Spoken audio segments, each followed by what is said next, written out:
अपनी फूटी किस्मत को बदलो। अगर अपनी फूटी किस्मत बदलनी है तो मेरे पास उसका पक्का उपाय है। जरा इस दृश्य की कल्पना कीजिए। कानपुर के गोविंद नगर की एक बेहद सर्द घने कोहरे से भरी हुई रात है। हर तरफ सन्नाटा है और उस सन्नाटे को चीरती हुई ये अजीब सी रूह कंपा देने वाली आवाज गूंज रही है। ये सीधे उन लोगों को पुकार रही थी जो अपनी जिंदगी से पूरी तरह हार मान चुके थे। ये आवाज थी एक रहस्यमयी तांत्रिक की, जो हताश और निराश लोगों से एक ऐसा खौफनाक वादा कर रहा था जिसकी असली कीमत वो सपने में भी नहीं सोच सकते थे। आज हम एक ऐसी रोंगटे खड़े कर देने वाली कहानी का गहराई से विश्लेषण करने जा रहे हैं जो आपको सोचने पर मजबूर कर देगी। सच कहूं तो ये सिर्फ एक डरावनी दास्तान नहीं है। ये कारण और परिणाम की, और उससे भी ज्यादा इंसान के कभी न खत्म होने वाले लालच की एक बहुत ही भयानक कहानी है। आज के इस विश्लेषण में हम काकतंत्र के काले जादू को समझेंगे और देखेंगे कि कैसे एक इंसान की अंतहीन भूख एक ऐसी तबाही ला सकती है जिसकी कोई माफी नहीं है। तो चलिए बिना किसी देरी के इस रहस्य में गोता लगाते हैं। अब देखिए, इस पूरी कहानी को समझने के लिए हमें हमारे मुख्य किरदार अजितेश की असलियत को समझना होगा। अजितेश की जिंदगी में एक बहुत ही तीखा विरोधाभास था जो उसे अंदर ही अंदर खाए जा रहा था। एक तरफ उसकी अपनी असलियत थी, एक छोटा सा घाटे में चल रहा कपड़े का गोदाम, ऐसा भारी कर्ज जो मानो कभी खत्म ही नहीं होगा, और एक ऐसा घर जहां उसकी पत्नी सुनीता के साथ उसकी बातचीत से ज्यादा एक अजीब सी खामोशी गूंजती रहती थी। और वहीं दूसरी तरफ था उसका सगा बड़ा भाई सुरेश। सुरेश लखनऊ का एक बहुत ही रईस बिजनेसमैन था। बड़ा घर, महंगी गाड़ियां, और जब भी वो अजितेश से मिलने आता तो उसे एक तरस भरी नीचा दिखाने वाली नजर से देखता। वो जो हमदर्दी जताता था ना कि अरे सब ठीक हो जाएगा, वो तसल्ली अजितेश को शांत करने के बजाय उसके अंदर जलन और हताशा की आग को और तेज कर देती थी। और ये बात बिल्कुल सच है कि हताशा इंसान को बहुत ही अंधेरे रास्तों की तरफ धकेल देती है। उसी सर्द कोहरे वाली रात को जब वो तांत्रिक अजितेश के मोहल्ले से गुजरा तो उसका हुलिया ही किसी को भी डराने के लिए काफी था। एक झुकी हुई कमर वाला बूढ़ा आदमी, सफेद बिखरे बाल, और सबसे डरावनी चीज, उसके दोनों कंधों पर एकदम बुत बनकर बैठे हुए दो काले कौवे। उस घने कोहरे के बीच तांत्रिक और उन कौवों की छोटी छोटी आंखें चमक रही थीं। पूरा मोहल्ला डर के मारे खिड़कियों से बस झांक रहा था। किसी की बाहर निकलने की हिम्मत नहीं हुई। लेकिन अजितेश की हताशा उसके डर से बहुत बड़ी हो चुकी थी। उस रात वो एक पल के लिए भी सो नहीं पाया, बस अपनी टूटी हुई जिंदगी और उस तांत्रिक के उस वादे के बारे में सोचता रहा। अगली ही सुबह बिना कुछ सोचे समझे अजितेश ने उस तांत्रिक को ढूंढ निकाला। लेकिन सवाल ये है कि आखिर अजितेश किस खतरनाक दुनिया में कदम रख रहा था। असल में वो था काकतंत्र। ये एक ऐसा प्राचीन और खतरनाक काला जादू है जहां कौवों को पितरों यानी हमारे पूर्वजों का दूत माना जाता है। आसान शब्दों में कहें तो ये जीवित इंसानों और मरे हुए लोगों की दुनिया के बीच का एक सीधा पुल है। तांत्रिक ने अजितेश को समझाया कि अगर इन कौवों को सही तरीके से साध लिया जाए तो ये रातों रात आपकी किस्मत पलट सकते हैं। लेकिन ये ताकत मुफ्त में नहीं मिलती, इसकी कीमत चुकानी पड़ती है। और वो कीमत क्या थी? इस सिद्धि के नियम इतने सख्त थे कि सुनकर ही पसीना आ जाए। पहला नियम, आपको रोज सुबह अपनी ही उंगली काटनी होगी। दूसरा, अपने खुद के ताजे खून को अनाज के दानों में मिलाना होगा। और तीसरा, जो सबसे जरूरी था, बिना किसी चूक के हर एक सुबह सूरज उगते ही उन कौवों को वो खूनी दाना खिलाना होगा। मतलब कोई छुट्टी नहीं, कोई बहाना नहीं, ये कोई मामूली पूजा पाठ नहीं था, ये सीधे सीधे एक खूनी समझौता था। तांत्रिक ने बिल्कुल साफ शब्दों में कह दिया था कि अगर गलती से भी एक दिन की चूक हुई तो ये सिद्धि टूट जाएगी और फिर अजितेश की पूरी जिंदगी तबाह हो जाएगी।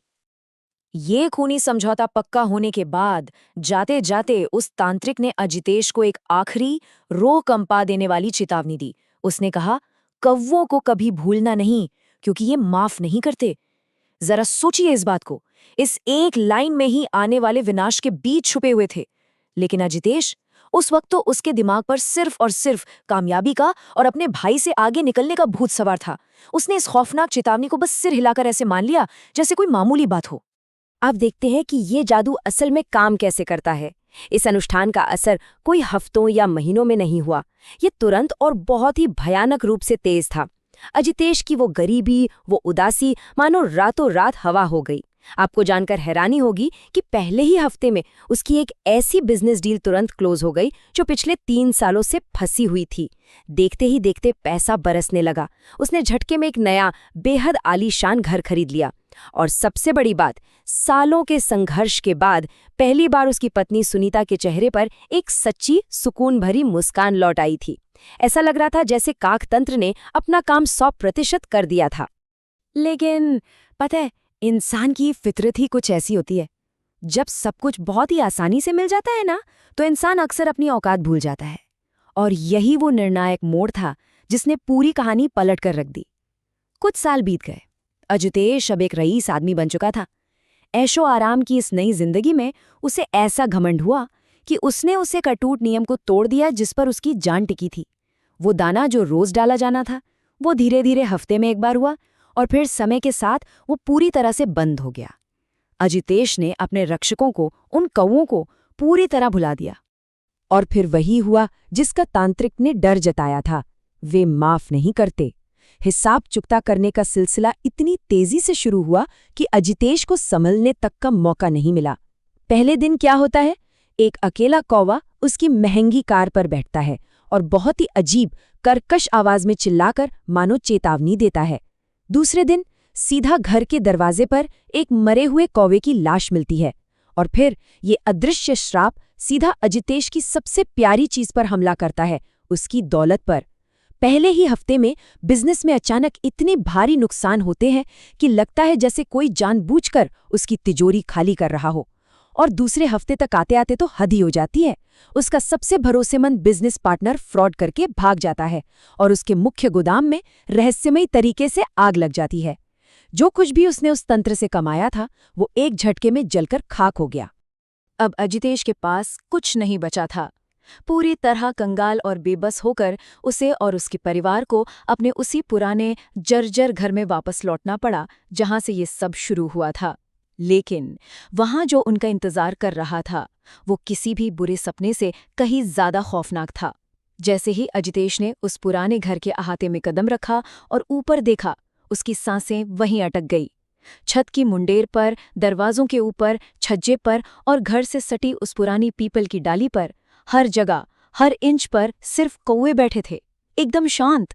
न वो हिल रहे थे, न वो उड़ रहे थे, बस अपनी उन काली एकटक नजर से अजितेश को घूर रहे थे, जैसे उन्हें पता था कि एक न एक दिन वो यहाँ वापस जरूर आएगा। उस रात घर के अंदर का मनोवैज्ञानिक आतंक, सोचकर ही रोंगटे खड़े हो जाते हैं। अजितेश ने डर के मारे घर के सारे दरवाजे, सारी खिड़कियां और पर्दे कसकर बंद कर लिए, लेकिन रात भर लगातार उसके बेडरूम की खिड़की के कांच पर चोंच मारने की एक बेहद खौफनाक आवाज आती रही। टक टक टक। जब उसने हिम्मत करके पर्दे के पीछे से झांका तो बाहर अंधेरे में उसे एक कौवे की लाल चमकती हुई आंखें दिखाई दी। वो कांच के पार से सीधा अजितेश को ही घूर रही थी। अब माफी मांगने का या प्रायश्चित करने का समय हाथ से निकल चुका था।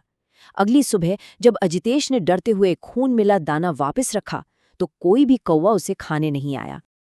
लेकिन बात सिर्फ अजितेश के डर तक ही सीमित नहीं थी। काकतंत्र की ये सजा अब उसके खून, उसके वंश को अपना निशाना बना रही थी। अजितेश का 15 साल का बेटा वो अचानक से पूरी तरह बदल गया। वो लड़का जो कल तक आम बच्चों जैसा था, अब एकदम खामोश रहने लगा। अगर कोई उससे कुछ पूछता या पास जाने की कोशिश करता तो वो किसी जंगली जानवर की तरह गुर्राने लगता था। वो दिन रात अपने कमरे में बैठा अपनी कॉपी में सिर्फ और सिर्फ काले कौओं की तस्वीरें बनाता रहता, पागलों की तरह, इतनी बुरी तरह कि काले क्रेयॉन्स रगड़ रगड़ कर उसके खुद के हाथ कोयले जैसे काले पड़ चुके थे। और इसके बाद जो चीज अब तक सिर्फ एक अदृश्य श्राप थी, वो सीधे तौर पर अजितेश के शरीर पर नजर आने लगी। एक रात जब अजितेश ने आईने में खुद को देखा तो उसके पैरों तले जमीन खिसक गई।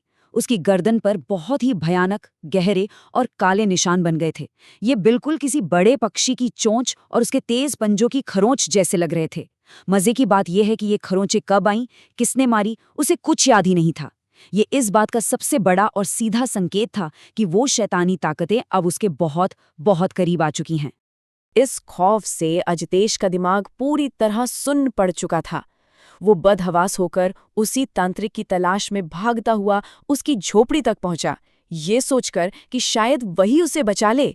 लेकिन वहां का नजारा देखकर अजितेश की रूह कांप गई। वो तांत्रिक जमीन पर खून से लथपथ अधमरा पड़ा था। उसके पूरे शरीर पर वैसी ही चोंच और पंजों के गहरे घाव थे। वो जगह कौवों से घिरी हुई थी। अजितेश को देखते ही उस तांत्रिक ने अपनी आखिरी उखड़ती सांसों के बीच बस इतना कहा, मूर्ख, तेरी वजह से आज मेरी ये हालत है। वो अब तुझसे सब कुछ छीन लेंगे। असल में वो काला जादू इतना ताकतवर हो चुका था कि वो अब खुद अपने निर्माता को ही निगल रहा था। तांत्रिक के उन नफरत से भरे आखिरी शब्दों ने अजितेश की बची खुची उम्मीदों को भी कुचल कर रख दिया। वो अपनी जान बचाकर सीधा अपने घर की तरफ भागा। लेकिन उस रात आसमान का रंग ही कुछ और था। पहले एक कौवा आया, फिर 10 आए और देखते ही देखते 100 से भी ज्यादा कौवों का एक विशाल झुंड उसके घर के ऊपर इकट्ठा हो गया। 100 से ज्यादा। उनके एक साथ चीखने की वो कर्कश आवाज इतनी तेज और भयानक थी कि मानो वो हवा को किसी धारदार ब्लेड की तरह काट रही हो। ये नज़ारा ऐसा था जैसे साक्षात प्रलय आ गई हो। और फिर ये खौफ अपने चरम पर पहुंच जाता है। घर के अंदर से अचानक सुनीता की एक जोरदार चीख गूंजती है। ये आवाज बेटे के कमरे से आ रही थी। अजितेश पागलों की तरह दौड़कर वहां पहुंचा और दरवाजा खोलते ही उसने जो देखा वो किसी भी इंसान का दिमाग हमेशा के लिए सुन कर दे। उसका 15 साल का बेटा जमीन पर बहुत ही अजीब तरीके से छटपटा रहा था, बिल्कुल वैसे ही जैसे मरने से ठीक पहले कोई घायल पक्षी फड़फड़ाता है। उसकी आंखें पूरी तरह से खून जैसी लाल हो चुकी थीं और उसका चेहरा खौफनाक तरीके से काला पड़ने लगा था। और इसके बाद हुआ सबसे भयानक अलौकिक विश्वासघात। देखते ही देखते उस लड़के के होठ अचानक खिंचकर एक अजीब सी काली चोंच का आकार लेने लगे। वो अब अजितेश का बेटा नहीं रहा था, वो पूरी तरह से उस श्राप का एक हथियार बन चुका था। उसने अजितेश को देखते ही उस पर एक पागल, खूंखार जानवर की तरह जानलेवा हमला कर दिया। जरा सोचिए इस दर्द को। अपनी ही औलाद के हाथों उस डार्क मैजिक ने अजितेश की सांसें हमेशा हमेशा के लिए रोक दी। लेकिन तबाही अभी बाकी थी।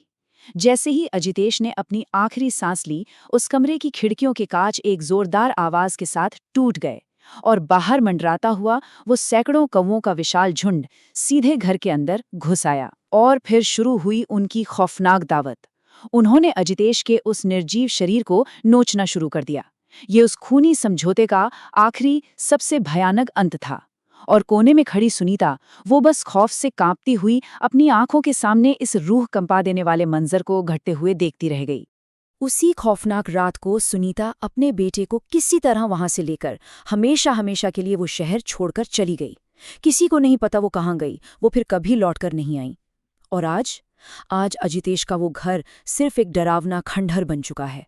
एक खाली वीरान ढांचा जो उसकी गलतियों की और उसके लालच की गवाही देता है। लेकिन सबसे अजीब बात क्या है पता है? आज भी वहां के लोग बताते हैं कि उस खंडर के अंदर 100 से ज्यादा कौवों का झुंड आज भी मंडराता रहता है। वे अब भी वही हैं, अपने उस खूनी पहरे पर। तो इस पूरे खौफनाक विश्लेषण के अंत में एक बहुत ही गहरा सवाल हमारे सामने आता है।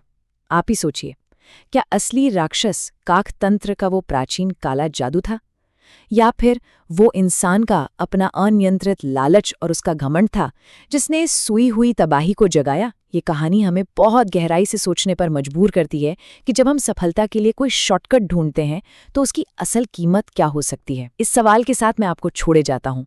इस पूरे सफर में हमारे साथ जुड़ने के लिए आपका बहुत बहुत शुक्रिया। मिलते हैं अगले विश्लेषण में। तब तक सुरक्षित रहें।